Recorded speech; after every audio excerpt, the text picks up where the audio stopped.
ನೋಡಿ, Israel Iran ಯುದ್ಧದ ಪರಿಣಾಮವನ್ನು ತೀವ್ರತರವಾಗಿ ನಾವು ಎದುರಿಸ್ತಾ ಇದ್ದೀವಿ. ಯಾಕೆಂದರೆ ನಮ್ಮ ದೇಶದಲ್ಲಿ ಯುದ್ಧ ನಡೀತಾ ಹೋದರೂ ಕೂಡ ಅದರ ಪರಿಣಾಮಗಳನ್ನಂತೂ ವಿಪರೀತವಾಗಿ ನಾವು ಅನುಭವಿಸ್ತಾ ಇದ್ದೀವಿ.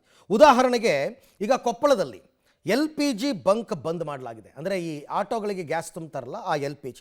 ಕೊಪ್ಪಳ ನಗರದ ಹೊಸಪೇಟೆ ರಸ್ತೆಯಲ್ಲಿರುವ gas plus auto LPG bunk ಬಂದ್ ಆಗಿದೆ. ಕೊಪ್ಪಳ ನಗರದಲ್ಲಿ 2 ಆಟೋ ಗ್ಯಾಸ್ ಬಂಕ್ಗಳು ಕಳೆದ 3 ದಿನಗಳಿಂದ ಬಂದ್ ಮಾಡಲಾಗಿದೆ. ಚೆನ್ನೈನಿಂದ ಬರಬೇಕಾಗಿದ್ದ LPG ಬಾರದ ಹಿನ್ನೆಲೆಯಲ್ಲಿ ಆಟೋ ಗ್ಯಾಸ್ ಬಂಕ್ಗಳನ್ನು ಮಾಲೀಕರು ಬಂದ್ ಮಾಡಿದ್ದಾರೆ. ಸೊ ಅಲ್ಲಿನ ಪರಿಸ್ಥಿತಿ ಹೇಗಿದೆ, ಯಾಕೆ ಈ ಪರಿಸ್ಥಿತಿ ಬಂತು ಅನ್ನೋದಕ್ಕೆ ಸಂಬಂಧಪಟ್ಟಂತೆ ನಮ್ಮ ಪ್ರತಿನಿಧಿ ಮುಕ್ಕಣ್ಣ ಕತ್ತಿ ಪ್ರತ್ಯಕ್ಷ ವರದಿಯನ್ನು ಕೊಟ್ಟಿದ್ದಾರೆ, ನೋಡೋಣ. ಮೇಲೆ ಇಸ್ರೇಲ್ ಮತ್ತು ಅಮೆರಿಕ ಯುದ್ಧ ಪರಿಣಾಮದಿಂದಾಗಿ ಕೊಪ್ಪಳದ LPG ಗ್ಯಾಸ್ಗೂ ದೊಡ್ಡದಾದಂಥ ಪರಿಣಾಮ ಬೀರಿದೆ ಅಂದರೆ ತಪ್ಪಾಗಲಿಕ್ಕಿಲ್ಲ. ಈಗ ದೃಶ್ಯದಲ್ಲಿ ತೋರಿಸ್ತೀವಿ. ಕೊಪ್ಪಳ ನಗರದಲ್ಲಿರುವಂಥ LPG ಗ್ಯಾಸ್ 2 ಗೋ ಗ್ಯಾಸ್ ಅದಾವೆ ಇಲ್ಲಿ ಕೊಪ್ಪಳ ನಗರದಲ್ಲಿ. ಆದರೆ 2 ಗ್ಯಾಸ್ಗಳು ಕಳೆದ 3 ದಿನಗಳಿಂದ ಬಂದ್ ಆಗಿರೋ ಕಾರಣಕ್ಕಾಗಿ ಕೊಪ್ಪಳದಲ್ಲಿರುವಂಥ ಆಟೋಗಳಾಗಿರ್ಬೋದು, ಸಣ್ಣದಂಥ ಮ್ಯಾಕ್ಸಿ ಕ್ಯಾಬ್ಗಳಾಗಿರ್ಬೋದು ಮತ್ತು ಅಂದರೆ ಮಾರುತಿ ವ್ಯಾನ್ಗಳಿಗೆ ಹಾಕ್ಸುವಂಥ ಗ್ಯಾಸ್ ಎಲ್ಲ ಸಂಪೂರ್ಣ ಬಂದ್ ಆಗಿರುವಂಥ ಕಾರಣಕ್ಕಾಗಿ ಹೀಗಾಗಿ ಒಳಗೆ ಬರೋಕ್ಕೆ ಸಮಕ್ಕೆ ಬಂದ್ ಮಾಡಿ ಈಗಾಗಲೇ ಇಟ್ಟಿದ್ದಾರೆ. ನೋಡ್ತಾ ಇರೋ ದೃಶ್ಯದಲ್ಲಿ ಇದು ಬಂದ್ ಮಾಡಿ ಸಂಪೂರ್ಣವಾಗಿ LPG ಗ್ಯಾಸ್, ಗೋ ಗ್ಯಾಸ್ ಎಲ್ಲ ಈಗ ಬಂದ್ ಆಗಿರೋ ಕಾರಣಕ್ಕಾಗಿ ಕೊಪ್ಪಳದಲ್ಲಿರುವಂಥ ಸಾಕಷ್ಟು ಆಟೋಗಳೆಲ್ಲ ಬಂದಾಗಿ ಎಲ್ಲಿ ಬೇಕಲ್ಲೇ ನಿಂತಿದ್ದು ಅಂತ ಹೇಳ್ಬೋದಾಗಿದೆ. ಯಾಕಂದರೆ LPG ಗ್ಯಾಸ್ ಹಾಕ್ಸ್ಕೊಂಡು ದಿನನಿತ್ಯ ಅಂದರೆ ತಮ್ಮ ದಿನನಿತ್ಯ ಜೀವನಕ್ಕೆ ಉಪಯೋಗಕ್ಕೆ ಜೀವನ ನಡೆಸ್ತಾ ಇದ್ದರು. ಆದರೆ LPG ಗ್ಯಾಸ್ ಸರಿಯಾದ ರೀತಿ ಸಿಗಲಾದ ಕಾರಣಕ್ಕಾಗಿ ಸಂಪೂರ್ಣವಾಗಿ 3 ದಿನದಿಂದ ಗ್ಯಾಸನ್ನು ಕೊರತೆ ಆಗಿರೋದು ಕಾರಣಕ್ಕಾಗಿ ಕೊಪ್ಪಳದಲ್ಲಿರುವಂಥ 2 LPG ಗ್ಯಾಸ್ ಬಂಕ್ಗಳು ಸಂಪೂರ್ಣವಾಗಿ ಬಂದಾಗಿವೆ.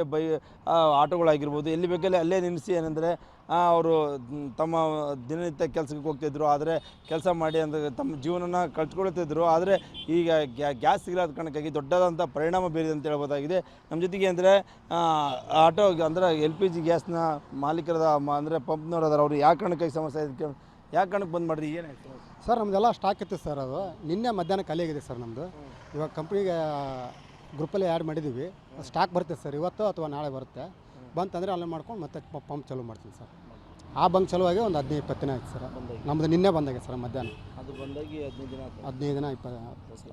ಇನ್ನು ನಮ್ಮ ಜೊತೆಗೆ ಆಟೋ ಓಡಿಸಿ ದಿನನಿತ್ಯ ಜೀವನ ನಡೆಸ್ತಾ ಇದ್ದಾರೆ. ಅವ್ರನ್ನ ಮಾತಾಡ್ಸೋಣ. ಸಾಕಷ್ಟು ಅಂದರೆ ಆಟೋ ಜನರದಾರ. ಈಗೇನು ಎಷ್ಟು ದಿನಗಳಿಂದ ನಿಮಗೆ ಗ್ಯಾಸಿಂದ ದಿನನಿತ್ಯ ನಡೀತಿತ್ತು, ಜೀವನ ಸಾಗಿಸ್ತೈತಿ? ಈಗ ಬಂದಾಗಿರಿಂದ ಯಾವ ರೀತಿ ಸಮಸ್ಯೆ ಇದೆ? ಬಂದಾಗಿದ್ದಂತರ ಭಾಳ ಸಮಸ್ಯೆ ಇದೆ ಸರ್. ಗಾಡಿದು EMI ಇದೆ. ಆಮೇಲೆ ಅದ್ರ ಮೇಲೆ ನಮ್ಮದೆಲ್ಲ ಡಿಫ್ರೆಂಟ್ ಆಗಿದೆ, ಫ್ಯಾಮಿಲಿ ಎಲ್ಲ. ಆಮೇಲೆ ಹುಡುಗರು ಫ್ಯೂಸ್ ಆಯಿತು, ಇದೆಲ್ಲ ನಮಗೆ ಎದುರಾಗ್ತಾ ಇದೆ ಸರ್. ಆದಷ್ಟು ಬೇಗನೆ ಇದು LPG ಬಂದರೆ ನಮ್ಗೆ ಒಳ್ಳೇದಾಗುತ್ತೆ ಸರ್. ಎಷ್ಟು ಕೊಪ್ಪಳ ನಗರದಲ್ಲಿ ಎಷ್ಟು ಅಂದ್ರೆ ಆಟೋಗಳು ಆಗಿರ್ಬೋದು ಇದ್ರ ಮೇಲೆ ಡಿಪೆಂಡ್ ಆಗಿರೋದು? ಇರ್ಬೋದು ಸರ್, ಸುಮಾರು 1,000 ಮೇಲೆ ಇರ್ಬೋದು ಸರ್. ಇದ್ರೆ LPG ಆಟೋ ಇದ್ರ ಮೇಲೆ ನಡೆಯೋದು. ಹೌದು ಸರ್. ಪೆಟ್ರೋಲ್ ಡೀಸೆಲ್ ಏನು ನಡೆಯಲ್ಲ? ಪೆಟ್ರೋಲ್ ಇದೆ ಸರ್, ಅದು ನಮ್ಗೆ ಗೀಡಾಗಿಲ್ಲ. ಅದು 10 ಕಿಲೋಮೀಟ್ರ್ ಬರ್ತದೆ ಸರ್. ಇದು ಆದರೆ LPG ಆದರೆ 20-25 ಕಿಲೋಮೀಟ್ರ್ ಬರ್ತದೆ ಸರ್ ಲೋಕಲಲ್ಲಿ. ನಮ್ಗೆ ಗೀಡ್ತದೆ. ಇದು ಪೆಟ್ರೋಲಿಗೆ ಆದರೆ ಗೀಟಾಗಿಲ್ಲ ಸರ್. ಅದು 103 ರೂಪಾಯಿ ಪೆಟ್ರೋಲ್ ಹಾಕಿಸ್ಬೇಕಂದ್ರೆ ಕೂಡ. ಇದನ್ನು 85 ರೂಪಾಯಿ 100 ರೂಪಾಯಿ ಮಾಡಿದ್ರು ಸರ್. ಮತ್ತು ಈಗ 85 ರೂಪಾಯಿ ಮಾಡಿದ್ದಾರೆ ರಿಟರ್ನಾಗಿ. ಹಾಂ ಸರ್, ಅನುಕೂಲ ಆಗ್ತದೆ ಸರ್. LPG ಆದರೆ ಅನುಕೂಲ ಆಗುತ್ತೆ ಸರ್ ನಮಗೆ.